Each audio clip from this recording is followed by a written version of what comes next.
दोस्तों, फिर से एक बार हमारे चैनल में आपका स्वागत करता हूं। पिछले वीडियो में अपन ने अलंकार के भेद श्लेष अलंकार की विस्तृत चर्चा की थी। उसी क्रम में आगे बढ़ते हुए आज के वीडियो में चर्चा करेंगे यमक अलंकार की। यमक अलंकार का लक्षण बताना चाहूंगा, ध्यान से सुनिएगा।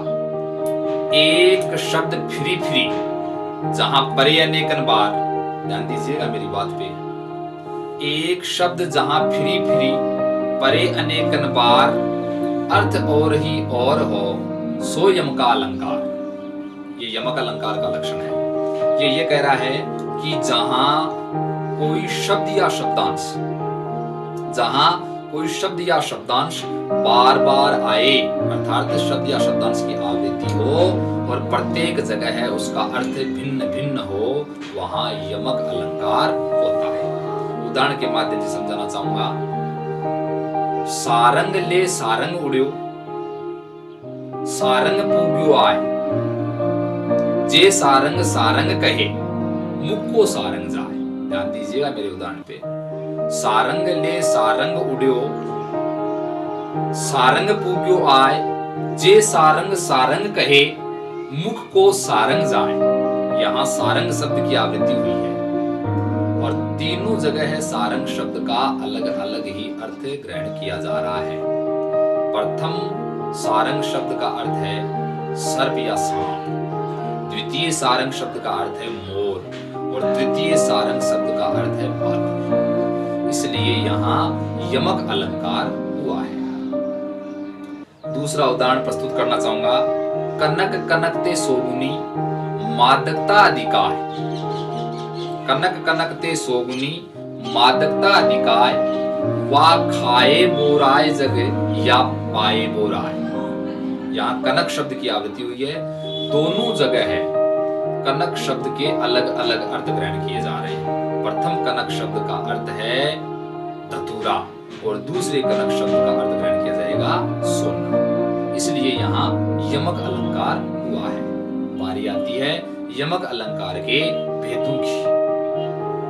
यमक अलंकार के भेद भी मुख्य रूप से दो ही होते हैं। नंबर 1 अभंग यमक और नंबर 2 सैभंग यमक अलंकार। श्लेष की भांति यहाँ भी अभंग यानी जहां टुकड़े नहीं करने पड़े अर्थ ग्रहण करने के लिए, और सैभंग यानी जहां अर्थ ग्रहण करने के लिए टुकड़े करने पड़े। पहला भेद है अभंग यमक अलंकार, जहां किसी शब्द के टुकड़े किए बिना ही उसकी आवृत्ति हो और उसके अर्थ भिन्न हो। ध्यान दीजिएगा, जहां किसी शब्द के टुकड़े किए बिना ही उसकी आवृत्ति हो और उसके अर्थ भिन्न भिन्न हो, वहां अभंग यमक अलंकार होता है। उदाहरण के माध्यम से समझाना चाहूंगा। कबीरा सोई पीर है, जो जाने पर पीर। ध्यान दीजिएगा, कबीरा सोई पीर है, जो जाने पर पीर। काव्य पंक्ति में पीर शब्द दो जगह आया है। प्रथम पीर शब्द का अर्थ है पीर या देवता और द्वितीय पीर शब्द का अर्थ है पीड़ा।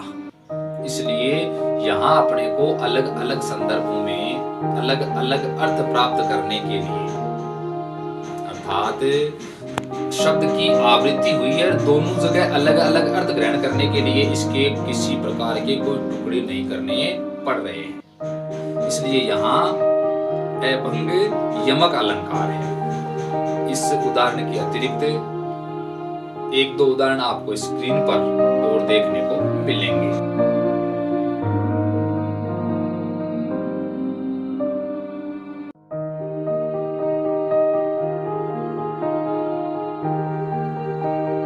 बारी आती है इसी क्रम में यमक अलंकार के सैभंग भेद की। सैभंग अलंकार की परिभाषा या उसकी पहचान के लिए बताना चाहूंगा।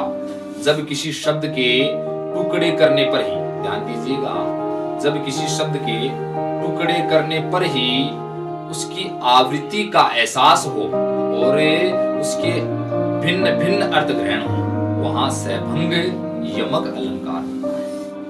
इसको भी उदाहरण के माध्यम से समझाना चाहूंगा। उदाहरण प्रस्तुत है। आई नित कल पाता है मुझे कांत होके।